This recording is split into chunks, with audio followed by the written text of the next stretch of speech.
Hello everybody, Teacher Pietra here. E o vídeo de hoje é novamente sobre assunto gramatical. Hoje a gente vai falar sobre gerúndios em inglês.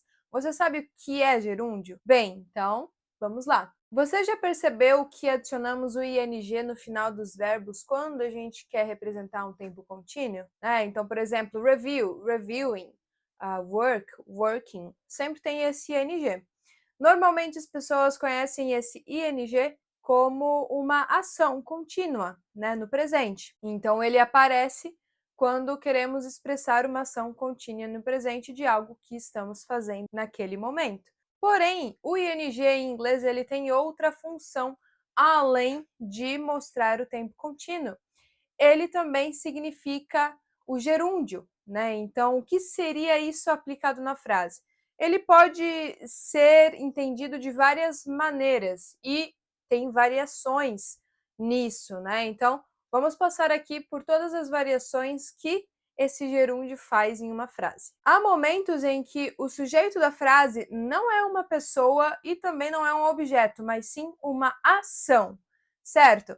Então, a gente inicia aquela frase falando de tal ação que é importante ou que precisa ser feita para um propósito. Bem, nessa estrutura, a gente tem ele como o sujeito da frase, o verbo como sujeito da frase e não sendo aplicado como verbo. Nessa situação, é um gerúndio que está sendo iniciado na frase. Então, para transformar esse verbo em um substantivo, em inglês precisamos adicionar o ing. Por exemplo, em português a gente utilizaria o verbo no infinitivo mesmo, por isso que às vezes confunde. Mas um exemplo seria: trabalhar remotamente é muito bom. Então aqui a gente vê um verbo como substantivo, ele se encontra no início. Logo, o verbo ativo da frase realmente é o é, que vem depois. Trabalhar remotamente é muito bom. Então, a gente tem essa estrutura que em inglês será da seguinte maneira: Working remotely is very good. Working remotely is very good. Então, ao invés de eu falar work remotely, que estaria errado gramaticalmente, eu preciso colocar o ing, mesmo que não seja uma ação contínua, porque aqui ele faz posição de substantivo, ok? Deu para entender? Então, vamos continuar. Outro erro que é muito comum, muitas pessoas acabam se confundindo, e é normal, porque em inglês isso é um dos pontos mais chatinhos, é após preposições. Então, você precisa aplicar o gerúndio após preposições em inglês. O que são preposições? São pequenas palavras que conectam entre uma palavra e outra, um verbo e outro verbo, um substantivo e um gerúndio, enfim, tudo isso. Então, essas palavras são conhecidas como preposições. Por exemplo, to, for, about, in, on, at, off e assim por diante. Existem várias mesmo. Em inglês, isso é um assunto bem extenso que não tem como decorar tudo e é realmente você estudando, aprendendo e assistindo vídeos de diferentes preposições para você ver todas as variações. Mas vamos com calma, vamos entender aqui algumas delas. Por exemplo, to e o for, que são as mais comuns ali que a gente começa a utilizar. O for é uma preposição que geralmente pede gerúndio depois. Ou seja, depois do for, se você for utilizar um verbo, vai vir com ing. Sim.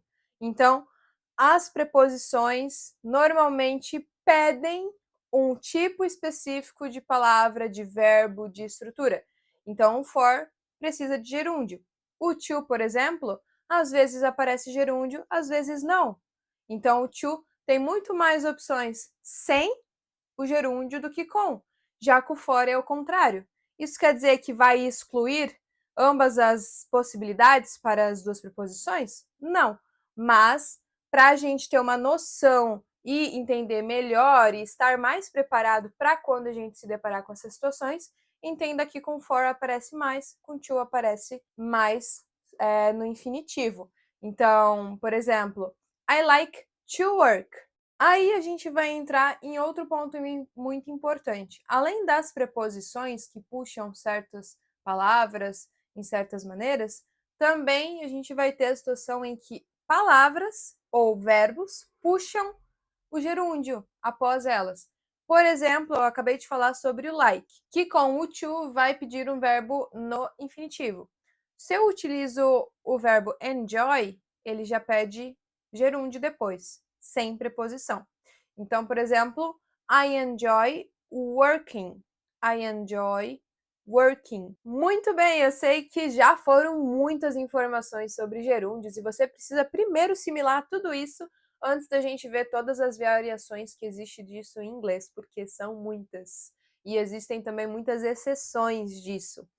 Porém, então vamos praticar agora, fazer uma dinâmica para ver se você compreendeu a ideia até aqui. Mas antes disso, já deixa seu like, já se inscreve no canal, já compartilha esse vídeo para ajudar o canal a crescer e eu conseguir alcançar mais pessoas que querem falar inglês e não sabem como começar. Bem, então vamos lá para as frases. Nessa dinâmica, eu gostaria que você tentasse adivinhar e entender a estrutura, aonde está o gerúndio, né? Entender o porquê que ele está fazendo esse papel ali. E então eu gostaria que você tentasse identificar e colocar aqui nos comentários, tá certo? E se você ficar com alguma pergunta, deixa aqui embaixo que eu vou te responder também, tá bom? Então, vamos lá. We are preparing the financial report. We are preparing the financial report. She spends hours analyzing the cash flow. They talked about reducing the budget. Reviewing all expenses is essential. The team is currently working on the audit.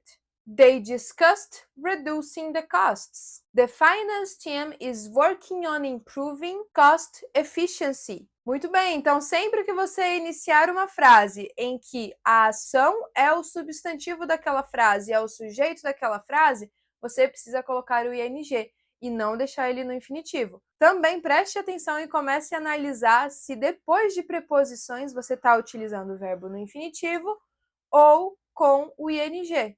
E analise e pesquise se aquela é a forma correta, ok? Você também pode sempre perguntar aqui nos comentários dos vídeos para eu te ajudar com isso. E aí, ficou com alguma dúvida?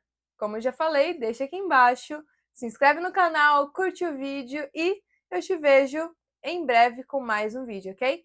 See you guys, bye bye!